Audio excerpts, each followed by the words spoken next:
রাত বাজে এখন 10:30। আমি ঢুকেছি রান্নাঘরে। আমি আমাদের মেয়েদেরকে বলছি, আমি আমার হাজবেন্ড, যে গ্যাস খরচা এখন বেশি করিস না। কি অসভ্য মেয়েটা, দেখো। বললাম গ্যাস খরচা বেশি করিস না, কারণ গ্যাসের এখন আকাল পড়েছে। তো ছোটো মেয়ে বললো গ্যাসটাকে তোমরা মিউজিয়ামে রেখে দাও, আমাকে বললো।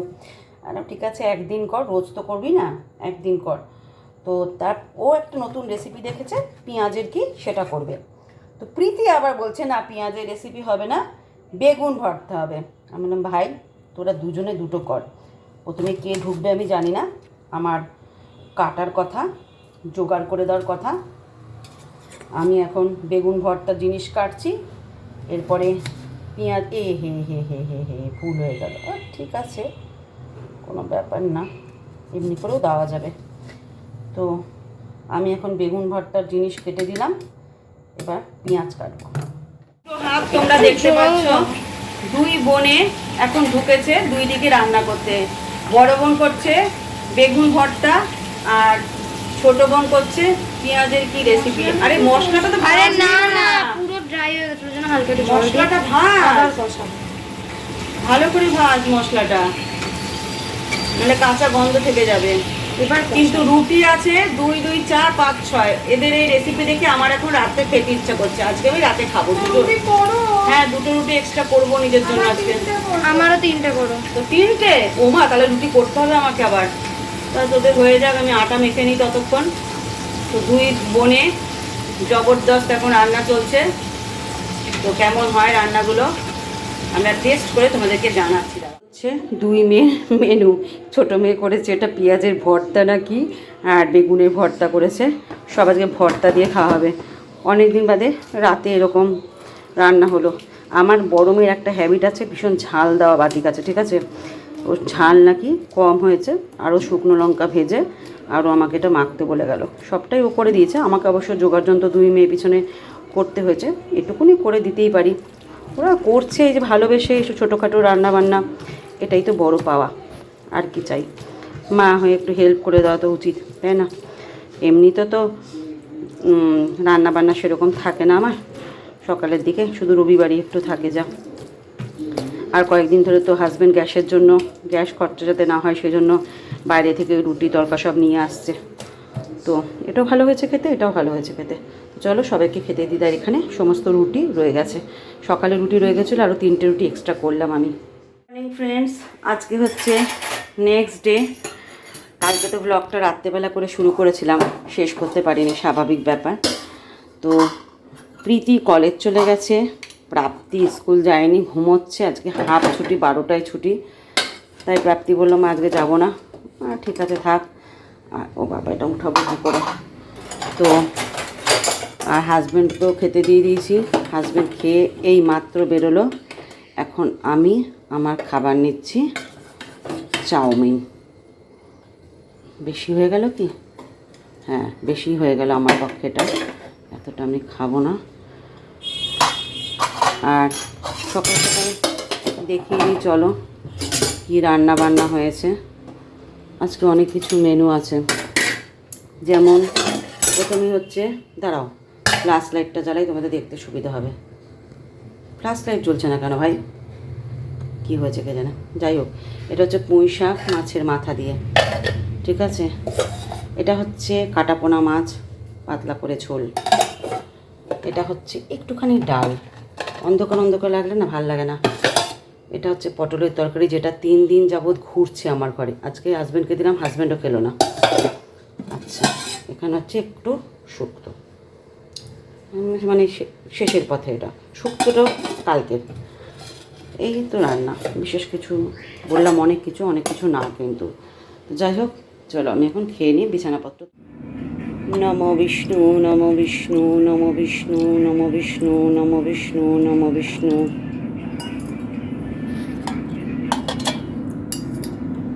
নমো বিষ্ণু নমো বিষ্ণু নমো বিষ্ণু নমো বিষ্ণু। কে ফুল দিয়েছে অল্প, এক এক দিন ফুল কত বেশি দেয়, এক এক দিন একদম ফুল কম হয়। এক এক দিন এত ফুল হয় সিংহাসনটা ভালো করে সাজিয়ে দিতে পারি। আর এই জবা ফুল মা কালীর জন্য এসছে। ঠিক আছে, থাক, মা কালীকে দিয়ে দিই। ভাই মশা উঠছে, পুজো করতে বসে যদি মশা উপদ্রব হয় তাহলে কি বলবো বলো। তো স্নান করে এখন পুজো দিতে বসেছি। আর প্রাপ্তির আজকে হাফ ছুটি, তোমাদেরকে বললাম 12টায় ছুটিতে গেল না। প্রাপ্তিকে এখন একটু রোদে পাঠালাম, উঠে গেছে, আনলাম যা রোদে যা, ভিটামিন ডি এর অভাব আছে, তো রোদটা পোয়াতে হবে ওকে, নাহলে হবে না। তো বজরংবলীকেও ফুল দিয়ে দিই। এই সিংহাসনটা সাজাতে পারবো না আজকে, সেরকম ফুল দেয়নি। সব ঠাকুরকে আপাতত দুটো করে ফুল দিয়ে দিই। আর জলশঙ্খ বলছি, দক্ষিণাবর্ত শঙ্খতেও একটা ফুল দিতে লাগবে। মাঝে মাঝে গোলাপ পাতা দেয়, গোলাপ ফুলও দেয়, আবার গোলাপ পাতাও দেয়, তখন মা লক্ষ্মীকে দিতে আর দক্ষিণাবর্ত শঙ্খতে দিতে বেশ ভালো লাগে। ও এখানে তো জল দিলাম না, বাবা কী করছি কি আমি। চলো গঙ্গা জলও আনতে হবে। স্নান করে পুজো দিয়ে তারপর এই ঘরে বিছানা তুলে দিলাম, আর জানলাগুলো সঙ্গে বন্ধ করে দিলাম, কারণ আমি এই ঘরে থাকবো না, সারা দুপুরটা থাকবো না। প্রাপ্তিকে বললাম যে কোনো একটা ঘরে থাক, কারণ 10 ঘরে মিটার চালিয়ে কোনো লাভ নেই। একা একাই খেতে বসেছি এখন। প্রাপ্তি একটু পরে খাবে, কারণ প্রাপ্তি বেলা করে খাবার খেয়েছে উঠে, চাউমিনটা, তো বললাম আমি পরে খাবো। তো আজকের রেসিপি তো তোমাদের দেখিয়ে দিয়েছি। আমি ডাল ফাল কিছু নিইনি, পটলও নিইনি। পটলটা 3 দিন যাবৎ পটল ঘুরছে, এর পাতে একবার ওর পাতে একবার যাওয়ার চেষ্টা করছে, কিন্তু শেষ পর্যন্ত কারো পাতেই যাচ্ছে না। আজকে হাজব্যান্ডকে দিলাম, হাজব্যান্ডও খেলো না। এবার রাত্রে যদি সব কটা না খেয়েছে, আজকে রুটি দিয়ে আজকে খাওয়াবো। কালকে তো পটলের নাম শুনে 2 মেয়ে 2টো মেনু করলো, দেখলেই তোমরা। তো আজকে ওই জন্য পটলটাকে উদ্ধার করতে হবে। এইসব জিনিস কেন নিয়ে আসে, কেউ খায় না যখন, আমারও ভালো লাগে না পটল খেতে। আমি শুক্তো নিয়েছি, কুইন্টাটা নিয়েছি, আর মাছ নিয়েছি। মাছ আবার কিছু চাই বলো তো, কী বলো তো, একটা পদ যদি ভালো হয় না, তাহলে সেই দিয়ে কিন্তু পুরো ভাত খাওয়া হয়ে যেতে পারে। আমাদের বাঙালিদের তো পঞ্চব্যঞ্জন লাগে না। আর আমার একটা অভ্যাস আছে, যখন খাই এই আঙুলটা সোজা হয়ে যায়, আমার এরকম হয়ে যায়। প্রীতিরও আছে, দেখি এটা প্রীতিরও হয়ে যায়।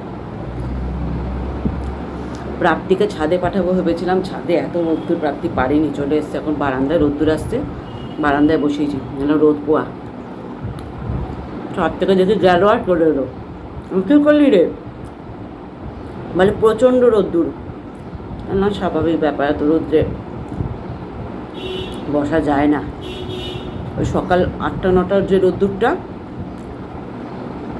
সেই রোদ্দুর ঠিক আছে, ওঠেই না ঘুম থেকে। তো চলো, তো এখন শুয়ে পড়েছি, আর শুয়েছি এমনভাবে, আমার ছোটো মেয়ে কম্বল বার করেছে, কম্বল বার করতে গিয়ে আমার বিছানা তোলা নষ্ট করে দিয়েছে। তো এখন দুপুরে শোয়া পাট, এখন শুলাম, ঘুমাবো না, হয়তো শুয়েই থাকবো। প্রাপ্তিকে বললাম পড়তে বস আমার সামনে, আলাদা করে পড়তে বসবি না, তুই আমার চোখের সামনে পড়তে বস, নাহলে কি পড়ে। সত্যি কথা বলতে কি, আমি জানি না ও কী পড়াশোনা করে, কিন্তু দেখলাম স্যারের কাছে অঙ্কেতে 20-তে 20 পেয়েছে, আর সায়েন্সে 10-এ 8 পেয়েছে। ভাই না পড়ে পায়, তাহলে পড়লে ও কী করবে বলো তো। এখন ফোন ঘাটছে আমার পাশে বসে। এখন ওকে দেখানো আবার বারণ আছে, ঠিক আছে, এখন ওকে দেখানো যাবে না। ওদের যখন মুড আসবে তখন ওদের দেখাতে হবে। ভাই আলাদাই লেভেলের আমার 2 মেয়ে। কখনো বলে কি একটা শ্লোক আছে, সেই শ্লোকটার মতো, তো যখন মর্জি তখন আসবে, যখন মর্জি না তখন আসবে না। তোমাদের একজন স্বপ্ন দেখেছে, প্রীতি নাকি আবার ভিডিওতে এসেছে। সত্যি মানুষ ভালোবাসলে স্বপ্নও দেখে, জানি। প্রীতিকে আমি বললাম, প্রীতি জানিস এরকম স্বপ্ন দেখেছে, তুই আসিস না বলে একজন স্বপ্ন দেখেছে যে প্রীতি দিদি আবার স্বপ্নে এসছে আমার, দেখছি যে প্রীতি দিদি স্বপ্নে ভিডিওতে আবার আসছে। তোমার স্বপ্ন ঠিক সত্যি হবে, অপেক্ষা করো। মানুষ পরিবর্তনশীল, মানুষ ঠিক পরিবর্তন হয়। ওরা এখন একটা কিছু মনে উদয় হয়েছে তাই আসছে না, আবার ঠিক সময় হলে আসবে। তো যাই হোক, চলো এখন একটুখানি শুয়ে নিই। প্রাপ্তিকে আঙুর দিয়েছি আর কমলা লেবু দিয়েছি, ও খাক, তারপর আমার সামনে পড়তে বসুক, একটু পড়াশোনা করুক। তো এখন বাজে রাত্রির 8টা। খড়দরগুলো পুরো অগোছলো হয়ে রয়েছে, জামা কাপড় একগাদা রয়ে গেছে।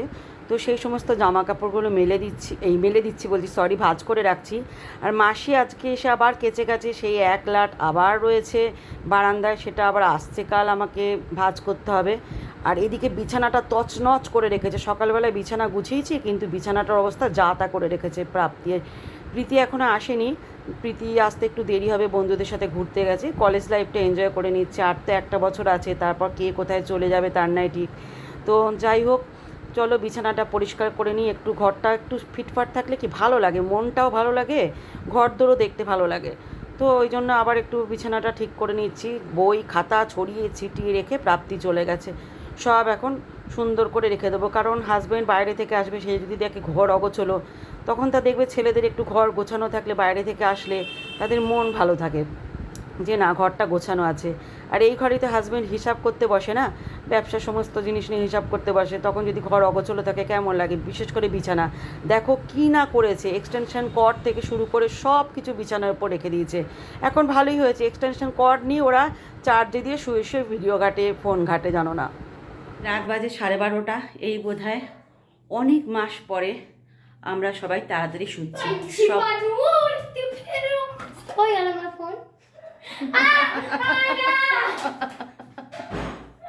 মাঝে মাঝে পাগলামি যা করে না, চূড়ান্ত পাগলামি করে প্রাপ্তিটা। তো চলো, একটা বাটি ডাইনিং টেবিলে ছিল, অনেক দিন পরে আমাদের 12:30টার মধ্যে সব কমপ্লিট হয়ে আমরা শুতে যাচ্ছি। ভাবা যায় না আমরা কত ভালো হয়ে গেছি। প্রাপ্তি বিছানা করে দিয়েছি, ওরা দুই বোনে এক ঘরে শোবে, বললাম 2 দিন ধরে এক ঘরে শুচ্ছে। না ঝগড়া অশান্তি করিস না ভাই, রাত বেড়াতে তারপর উঠতে হবে আমাদেরকে, না হলে। তো সব কাজকর্ম মিটিয়ে দেখো গলদ গরম হয়ে যাচ্ছি ঘেমে। ফ্যান না চালালে না, আজকে গরমও পড়েছে বেশ, ফ্যান না চালালে অবস্থা খারাপ। আর আমার টিভিটার অবস্থা খারাপ, কিন্তু টিভি আমি কেনার পক্ষপাতী নই, কারণ আমি টিভির দেখি না, কেউ টিভির দেখে না, শুধু আমার হাজব্যান্ড একটু রাত্রেবেলা খবর দেখে, আর সকালবেলা যখন অফিস যায় তখন একটু টিভিটা চালায়। সুতরাং টিভি কেনার কোনো দরকার নেই, ফোন আছে আমাদের, সব ফোনেই সব কাজ কারবার। আর টিভি দেখার সময় নেই, সত্যি কথা বলতে। টিভি রিমোট কীভাবে চালাতে আমি তাও জানি না, সত্যি কথা।